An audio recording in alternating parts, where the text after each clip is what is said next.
Good morning viewers, welcome to our channel. Last हमने 98 मई तक की करंट अफेयर्स शेयर किया था, लेकिन जो 28 मई से लेके 26 मई वाला वीक था उसका हमने करंट अफेयर्स हम शेयर नहीं किया था, हमने नहीं कर पाए थे किसी वजह से। तो आज इस वीडियो में हम 2 वीक का, उस वीक का और अभी रिसेंट जो है 27 से 2 जून तक की करंट अफेयर्स एक साथ शेयर करने वाले हैं। तो चलिए देखते हैं इस वीडियो को आगे।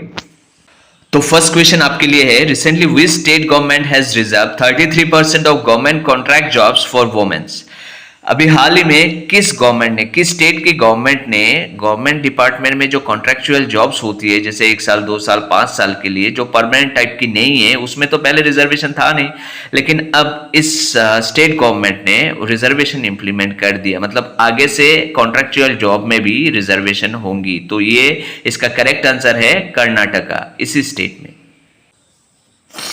Which country was declared the host of the Women's World Cup 2027?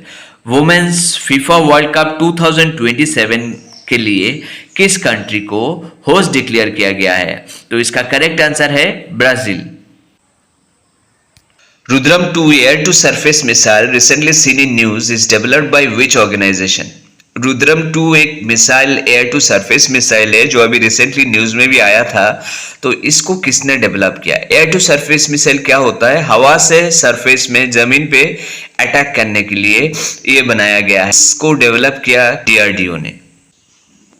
Recently, where was the 6th meeting of India-Japan Joint Working Group on Counter-Terrorism held? अभी रिसेंटली एक मीटिंग हुआ था, जो 6th मीटिंग था इंडिया और Japan के बीच, जिसमें counter terrorism के लिए मीटिंग हुआ था, मतलब टेररिज्म को खत्म करना, टेररिज्म से रिलेटेड ये मीटिंग था, जिसमें ये डिस्कस किया गया था कि स्ट्रेटेजी बनाया गया था कि टेररिज्म को कैसे खत्म करे, आगे का रणनीति क्या रहेगा, ये सब। तो इसका करेक्ट आंसर है new Delhi. Prabha portal recently seen in news is launched by which institution? Prabha portal जो एक पोर्टल है जिसमें इसका फंक्शन क्या है? प्रभा पोर्टल का फंक्शन ये एक्चुअली आरबीआई द्वारा लॉन्च किया गया है, और इसका फंक्शन ये है कि जितने भी अप्रूवल्स आपको आरबीआई से चाहिए वो इस पोर्टल के थ्रू आप अप्लाई करके ले सकते हो, चाहे वो आप इंडिविजुअल हो या कोई इंस्टीट्यूशन हो, कोई एंटिटी हो, कोई कंपनी हो। तो आपको बहुत सारे टाइप्स के अप्रूवल लेनी पड़ती है, चाहे किसी भी टाइप की रेगुलेटरी अप्रूवल हो, लाइसेंसेस हो, तो सब के लिए आप अप्लाई इसके थ्रू कर सकते हो। तो इसका करेक्ट आंसर हो गया RBI. Who has become the first Indian gymnast to win a gold medal at the 2024 Asian Gymnastics Championship? इस साल जो एशियन जिम्नास्टिक चैंपियनशिप हुआ था, इसमें वो कौन फर्स्ट भारतीय है, फर्स्ट इंडियन पहले भारतीय है जिन्होंने स्वर्ण पदक जीता था, गोल्ड जीता था? करेक्ट आंसर है दीपा कर्मकार। Recently, the world's first 100% biodegradable pen has been launched in which country? किस कंट्री में अभी हाल ही में 100% बायोडिग्रेडेबल पेन लॉन्च हुआ है? किस कंट्री द्वारा लॉन्च किया गया है? तो इसका करेक्ट आंसर है India. Who became the first Indian male to qualify for 2024 Paris Olympic Games? Paris Olympic games 2024 मतलब इस साल जो होने वाला है, इसके लिए फर्स्ट इंडियन कौन है जिसने क्वालिफाई किया? तो इसका करेक्ट आंसर है निशान देव। Which institution received the 2024 Nelson Mandela Award for Health Promotion from the WHO? WHO से किस ऑर्गेनाइजेशन को, किस कंपनी या किस इंस्टीट्यूशन को नेल्सन मैंडेला अवार्ड मिला है इस साल हेल्थ प्रमोशन के लिए? तो इसका करेक्ट आंसर है बी, निमहंस। निमहंस का मतलब है national institute of mental health and neuro sciences, जो बेंगलोर में है। Which countries are co-hosting the ICC Men's T20 World Cup 2024? इस साल जो T20 वर्ल्ड कप होने वाला है, मेंस T20 वर्ल्ड कप, इसमें वो कौन सी 2 कंट्रीज है जो को होस्ट करेंगी? तो इसका करेक्ट आंसर है West Indies and United states.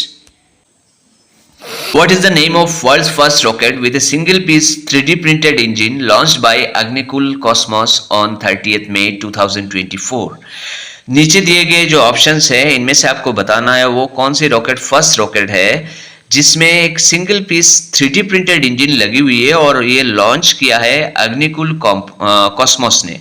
तो इसका करेक्ट आंसर है अग्निमान सॉर्टेड। तो ये जो है इसको लॉन्च किया है, इसको बनाया किसने है? ये developed by IIT Madras. IIT Madras ने इसको डेवलप किया है और इसका एक्चुअली आईआईटी मद्रास का एक स्टार्टअप है जिसका नाम है अग्निकुल कॉस्मोस, इसने ये डेवलप किया है। तो करेक्ट आंसर ऑब्वियसली अग्निमान सॉर्टेड बी है। Indian teenager player R. Pragnananda defeated world's #1 Magnus Carlsen in the classical format of which game into May 2024? ये आपने न्यूज में भी देखा होगा। प्रज्ञानंदा ने जो मैग्नस को डिफीट किया था वो किस गेम के बारे में डिस्कशन हुआ था या किस गेम में डिफीट किया था? वो है chess. Which two organizations have partnered to develop India's first quantum diamond microchip imager? नीचे दिए गए जो ऑप्शंस है आपको ये बताना है वो कौन सी दो ऑर्गेनाइजेशन है जिसने पार्टनरशिप किए है, किस लिए पार्टनरशिप किया है? ये quantum diamond microchips imager develop करने के लिए ये पार्टनरशिप हुआ था। तो इसका करेक्ट आंसर है टाटा कंसल्टेंसी सर्विसेज, जिसे हम शॉर्ट फॉर्म में TCS कहते हैं, and IIT Bombay. Who has been appointed as chairperson of committee at the 77th World Health Assembly (WHA)? तो अभी हाल ही में 77th वर्ल्ड असेंबली के लिए चेयरपर्सन किसको नियुक्त किया गया है? तो इसका करेक्ट आंसर है अपूर्वा चंद्रा। WHO क्या है? वर्ल्ड हेल्थ असेंबली एक फोरम है WHO का, वर्ल्ड हेल्थ ऑर्गेनाइजेशन का। इसी फोरम के थ्रू WHO का सारा काम होता है। इस फोरम में सारे मेंबर्स है जो WHO के मेंबर्स है। एक्चुअली WHO ही है, इसका एक फोरम है ये, और इसके थ्रू सारा काम होता है WHO का। Which player won the orange cap for scoring the most runs in IPL 2024? IPL 2024 में किस प्लेयर को ऑरेंज कैप मिला है? ये इसलिए मिला है कि उन्होंने हाईएस्ट रन स्कोर किया है पूरे सारा मैच मिला के। तो इसका करेक्ट आंसर है Virat Kohli. Who won the purple cap for taking most wickets in IPL 2024? IPL 2024 जो अभी हाल ही में कंप्लीट हुआ है, इसमें कौन से प्लेयर है जिसने सबसे ज्यादा विकेट ली है और जिनको पर्पल कैप मिला है? तो इसका करेक्ट आंसर है Harshal Patel. Who became the first woman to climb Mount Everest 3 times in the same season? एक ही सीजन में माउंट एवरेस्ट को 3 बार मतलब उस पर चढ़ने वाली महिला कौन है? तो इसका करेक्ट आंसर है पूर्णिमा श्रेष्ठ। What key aspects does the new WIPO treaty address for the first time?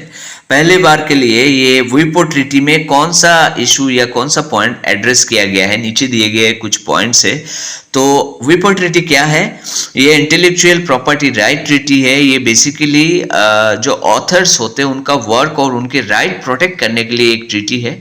Intellectual property right वाली एक ट्रीटी है और इसमें फर्स्ट टाइम के लिए क्या डिस्कशन किस एस्पेक्ट को एड्रेस किया गया था? तो इसका करेक्ट आंसर है B, the interface between intellectual property, genetic resources and traditional knowledge.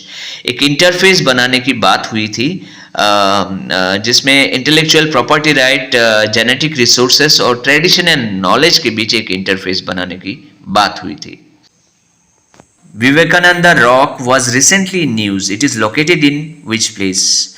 तो विवेकानंद रॉक जो है ये आप पिक्चर में देख पा रहे हो, ये आपको बताना है कहाँ इनमें से किस प्लेस में है। तो अभी रिसेंटली न्यूज में भी आया था, हमारे प्रधानमंत्री श्री नरेंद्र मोदी जी कैंपेन खत्म करने, इलेक्शन कैंपेन खत्म करने के बाद वहां जाके ध्यान भी किया था उन्होंने। तो ये तो सबको ही पता होगा, न्यूज में भी चल रहा है। तो इसका करेक्ट आंसर है Kanyakumari. Comilla Sonamura border was recently news due to illegal entry into India. The border demarcates. तो ये जो बॉर्डर है कुमिल्ला सोनामुरा, ये कहाँ है बॉर्डर? जहाँ अभी रिसेंटली न्यूज में भी आया था, जहाँ इलीगल एंट्री, इंडिया में इलीगल एंट्री को लेके बातचीत हो रही थी, जो इश्यूज आया था। तो ये एक्चुअली ये बॉर्डर जो है ये किस कंट्रीज को डिमार्केट करती है, अलग करती है, या बॉर्डर है किन दो कंट्रीज के बीच ये बॉर्डर है? तो इसका करेक्ट आंसर है इंडिया एंड बांग्लादेश। ये कुमिल्ला सोनामुरा बॉर्डर जो है ये त्रिपुरा में है। तो आज के वीडियो में इतना ही। अगर वीडियो पसंद आए तो लाइक शेयर जरूर करना और आगे भी देखते रहना, क्योंकि कंटिन्यूअसली हम आपके लिए वीडियोस लाते रहेंगे।